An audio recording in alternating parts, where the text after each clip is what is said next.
হবে না। হাজারবার দেশ পরিবর্তন করবেন, হাজারবার দল পরিবর্তন করবেন, হাজার কোটি বার নেতা পরিবর্তন করবেন, কিন্তু ভাগ্যের পরিবর্তন হবে না। এর কারণটা একজনের নাম এ, একজনের নাম বি, একজনের নাম সি। এ বি সি তিনজনই চোখ। ক্ষমতায় আছে এ, সে কি করবে? হটাও এ, আন্দোলন সংগ্রাম, বসাও বি, সে কি করবে? হটাও বি, বসাও সি, সে কি করবে? কারণটা কি? নেতার পরিবর্তন হয়েছে, নীতি আদর্শ পরিবর্তন হয়নি। এসপি সাহেব ট্রান্সফার হয়, ঘুষ সাহেব সে চেয়ারেই বসে থাকে।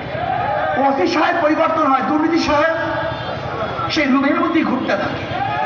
ডিসি সাহেব পরিবর্তন হয়, কিন্তু অন্যায় সাহেব সেই বিল্ডিংয়েই থাকে। শুধু নেতার পরিবর্তনের মাধ্যমে কোনদিন শান্তি আসতে পারে না, মুক্তি আসতে পারে না।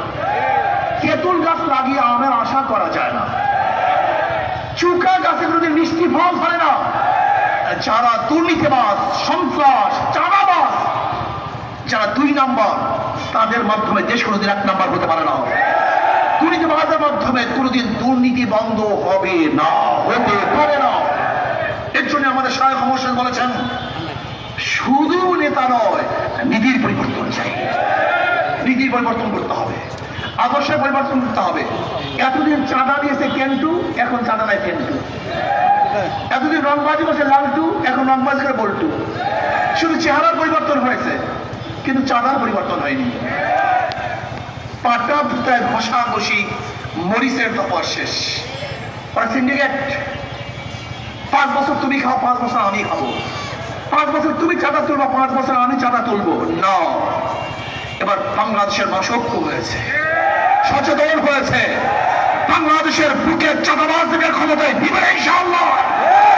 কোন গুন্ডা বদমাশ খুনিদেরকে ক্ষমতায় নেবে না ইনশাআল্লাহ। আমি বিশ্বাস করি ইসলাম পন্থী রক্ত হয়, ইসলাম পন্থীরা একসাথে মাঠে নামে। বিশ্বাস করতে পারবেন না, যেরকম ইসরায়েল